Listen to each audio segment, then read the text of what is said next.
In nomine Patris et Filii et Spiritus Sancti. Amen.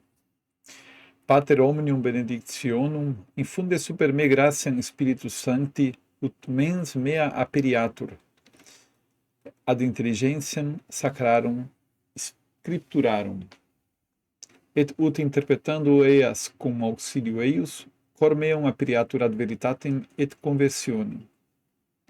Revela mihi ac die iterum mysterium Filii Tui, Iesu Christi, Domini nostri, ut fides mea crescat, spes mea roburetur, et semen verbi Tui fructum ferat in me, per caritatem et virtutem, per Iesum Christum Dominum nostrum. Amen.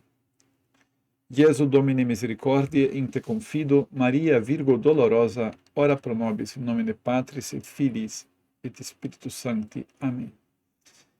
Bem-vindo, bem-vinda a esta classe, ¿no?, de nuestro quadro aqui del Jueves Bíblico Católico. Hoje vamos a dar uma clave de leitura, ¿no?, neste programa Bíblia com Método para católicos, uma clave de leitura del dilúvio em la tradição sacerdotal. Estamos aqui avançando pouco a pouco, ¿no?, em nesse estudo bíblico, através de esta guia, não é certo? Esta guia que les estou propondo que vocês adquieran, que vocês tenham como uma guia inteligente, uma guia que les vai permitir conhecer a Bíblia a partir do Antigo Testamento em uma ordem diferente do que se propõe normalmente, não? Normalmente se diz, empieza a ler libro, ¿no?, capítulo 1, 2, 3, 4. Bueno, aquí nosotros hemos empezado de una manera diferente, ya allá en la prehistoria ya vista, explicado qué es la prehistoria ya vista, y acá ya hemos explicado también qué es la prehistoria sacerdotal. Hoy vamos a tratar el tema de diluvio en la tradición sacerdotal. Son estos aquí los textos que te va a tocar leer. Aquí puedes tomar un pantallazo, un print, ¿no? Pero yo también voy a mostrarte aqui na pantalla o texto em sua integridade, já preparado para ti, para que tu não tenhas que buscar na Bíblia. De hecho, o texto é muito fragmentado e a teoria é aquela teoria famosa, não, da manta de retazos, não é certo? E aqui, neste caso, no livro del Gênesis, no relato do dilúvio, é um caso assim, não, que uno vê precisamente la manta de retazos. Es algo que hemos estado hablando ahí en el YouTube, ¿no?, acá en el canal, acerca de cómo fue escrito el Antiguo Testamento. Si no has visto ese video, te recomiendo que lo veas, cómo fue escrito el Antiguo Testamento. Y también es importante entender que eso es solo parte de una metodología. O sea, lo que estamos haciendo aquí realmente es el primer paso de una metodología. Es que definir qual é o texto que vamos a ler, não? Esse é o primeiro passo. E esse trabalho já te lo estou entregando acá, para que tu não tenhas que dar-te trabalho de ver qual é o texto que vas a ler, não? A guia está aqui. A guia está aqui para ti, não? É uma guia detalhada. No caso, acá temos uma guia que vai desde o livro del Gênesis hasta o livro de Éxodo, Levítico, Deuteronômio. Em realidade, vai desde a criação, desde Adão, digamos assim, não? Desde a criação até Moisés. Não? Essa é a primeira guia, não? Acá está, desde a criação até Moisés. E este é o primeiro passo de um estudo bíblico, é definir qual é o texto bíblico ao qual eu vou a dedicar-me em minha leitura, não é certo? Minha leitura do texto bíblico será qual, não? Então, isso não sempre é tão fácil, não? Aqui, neste caso, estamos aportando nesse sentido, não? Para que puedas ler o texto com esta guia, não? E vamos ter um evento proximamente, não? Em que vamos falar sobre todos esses passos, não? Em total, são 10 passos para estudar a Bíblia. Esse é o nosso método. E esse é o primeiro passo, delimitar que é o que vas a ler. Bueno, como te comento, como já visto aqui, tenho preparado que o texto de dilúvio está já desglossado acá, já está completamente puesto aqui como para que podamos ler. E vamos ler agora, não? Começa com o capítulo 6, versículos 11 a 22, com a promessa divina de uma aliança com Noé, não? Vamos ler aqui do capítulo 6, del 11 a 22, que diz assim: Pero la tierra estava corrompida ante Deus e se había llenado de violência. Deus mirou a la tierra e aqui que estava corrompida, porque todo mortal sobre la tierra levava uma conduta depravada. Dijo Deus a Noé: He decidido poner fim a todo mortal, porque a causa de ellos la tierra se ha llenado de violência. Por isso vou a exterminar-los de la tierra. Hazte un arca de madeira de ciprés, harás en el arca diversos compartimentos e la calafatearás con brea por dentro y por fuera. Así has de fabricarla. El arca tendrá 300 codos de largo, 50 codos de ancho y 30 codos de alto. Abrirás unos tragaluces. A un codo del techo colocarás la puerta del arca en su costado y harás 3 pisos. Voy a traer el diluvio sobre la tierra para exterminar todo ser com hálito de vida bajo el cielo. Todo quanto hay en la tierra perecerá. Contigo, en cambio, voy a establecer mi alianza. Entrarán en el arca tú y tus hijos, tu mujer y las mujeres de tus hijos.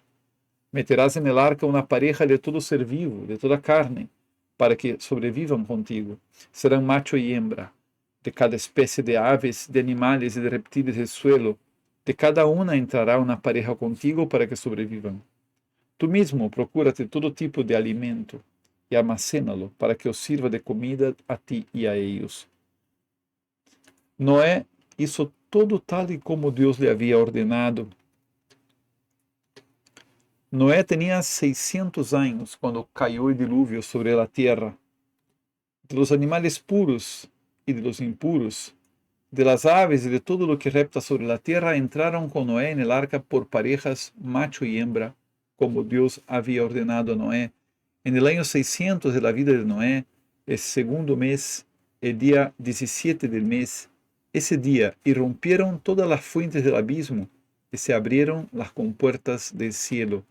En aquel mismo día entraron en el arca Noé y sus hijos, Sem, Cam y Jafet, su mujer y las 3 mujeres de sus hijos, ellos y los animales de cada especie, toda clase de ganado, de reptiles que se mueven por la tierra y de aves, todos los pájaros y seres alados. Entraron con Noé en el arca parejas de todos los seres vivos, e iban llegando, macho y hembra, de todos ellos, y entraron tal y como Dios se lo había ordenado a Noé. Las aguas arreciaron y aumentaron mucho sobre la tierra, pero el arca flotaba sobre la superficie de las aguas. Más y más crecieron las aguas sobre la tierra, de manera que todas las montañas quedaron cubiertas, incluso las más altas que hay bajo el cielo. Subieron las aguas 15 codos por encima y quedaron cubiertas las montañas. Pereció todo ser que se mueve por la tierra, aves, ganados, fieras, todos los seres que llenaban la tierra y toda la humanidad. Las aguas inundaron la tierra durante 150 días. Entonces Dios se acordó de Noé y de todos los animales y ganados que estaban con él en el arca. Dios hizo soplar un viento sobre la tierra, de manera que las aguas decrecieron. Se cerraron, pues, las fuentes del abismo y las compuertas del cielo, y al cabo de 150 días habían menguado. En el mes séptimo, el día 17 del mes, el arca se posó sobre los montes de Ararat. Las aguas siguieron menguando poco a poco hasta el mes 10º, y el día 1 del mes 10º se pudieron ver las cumbres de los montes. Así pues, el año 601, el día 1 del primer mes, se secaron las aguas de encima de la tierra. Noé retiró la cubierta, miró y vio que la superficie de la tierra estaba seca. El mes segundo, el día 27 del mes, la tierra quedó seca del todo. Entonces habló Dios a Noé y dijo: Salgan del arca tú y contigo tu mujer, tus hijos y las mujeres de tus hijos. Saca todos los animales de toda clase que están contigo, aves, ganados y todos los reptiles que se mueven por la tierra, que llenen la tierra y se multipliquen sobre ella. Salió pues Noé y con él sus hijos, su mujer y las mujeres de sus hijos. También salieron del arca todos los animales, los ganados, las aves y los reptiles que se mueven por la tierra según sus familias. Dios bendijo a Noé y a sus hijos diciéndoles: crezcan, multiplíquense y llenen la tierra. Que les tengan temor y miedo todos los animales de la tierra, todas las aves del cielo, todo lo que repta por el suelo y todos los peces del mar. Todo queda en manos de ustedes. Todo cuanto se mueve y tiene vida les servirá de alimento. Lo mismo que les di las hortalizas, todo se lo doy. Únicamente no comerán la carne con su vida, es decir, su sangre. Más aún, pediré cuentas de la sangre de ustedes y de sus vidas. Se las reclamaré a cualquier animal y sobre todo al hombre, a cualquier hermano suyo. Si uno derrama sangre de hombre, otro hombre derramará su sangre, porque a imagen de Dios fue hecho el hombre. Ustedes pues crezcan y multiplíquense, disemínense por la tierra y domínenla. Dijo Dios a Noé y con él a sus hijos: he aquí que yo establezco mi alianza con ustedes y con su descendencia, con todo ser vivo que esté con ustedes, aves, ganados y todos los animales de la tierra que los acompañan, con todo lo que ha sido del arca y con todos los vivientes de la tierra. Perdón, con todo lo que ha salido del arca y con todos los vivientes de la tierra. Establezco pues mi alianza con ustedes. Nunca más será exterminada toda carne por las aguas del diluvio, ni habrá más diluvio para destruir la tierra. Y añadió: esta es la señal de la alianza que establezco entre ustedes y yo, y con todo ser vivo que esté con ustedes para generaciones perpetuas. Pongo mi arco en las nubes, que servirá de señal de la alianza entre la tierra y yo. Cuando yo haga nublarse la tierra, aparecerá el arco en las nubes, y me acordaré de la alianza entre ustedes y yo, y con todo ser vivo, con toda carne.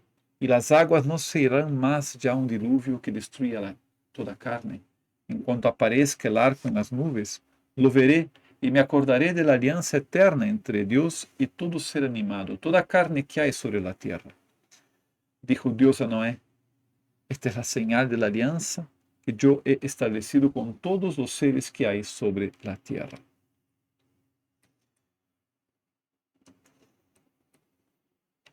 Palabra de Dios, te alabamos, Señor. Hasta aquí llega el texto, ¿no?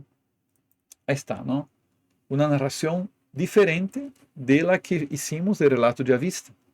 El relato de Avista tiene un texto más corto, más directo, con menos repeticiones, ¿no? Un texto que tiene el mismo aire de capítulo 2, 3, 4, ¿no? Del Génesis. Mientras que este acá es un texto más complejo, más elaborado, un texto diferente, que tiene discrepancias con el otro texto. El otro texto hablaba que el diluvio duró 40 días y 40 noches. Este texto acá dice que el diluvio duró 150 días. Ese texto acá nos habla de las parejas, pero no habla de 7 parejas de animales puros. No habla de un holocausto al final del diluvio. No habla de la paloma, no habla del cuervo. No habla, ¿no? Por ejemplo, de la discrepancia entre Cam y sus hermanos Sem y Jafet con relación a Noé. Noé que condena a Cam y Canaán. Entonces, el relato de Avista, como vimos anteriormente, es un relato que parece que es bastante más antiguo, que pertenece a una tradición, y este es otro relato. Vean que, en lo esencial, este relato sacerdotal trata de todos los asuntos: el motivo del diluvio, la decisión de Dios, el llamado de Moisés, la respuesta de Moisés, la construcción del arca, la inundación, el exterminio, las aguas que disminuyen, la salida de Noé con su familia del arca y el sacrificio a Dios o una alianza con Dios. Tiene todo, tanto este como el otro relato de Avista, solo que con detalles, matices distintos.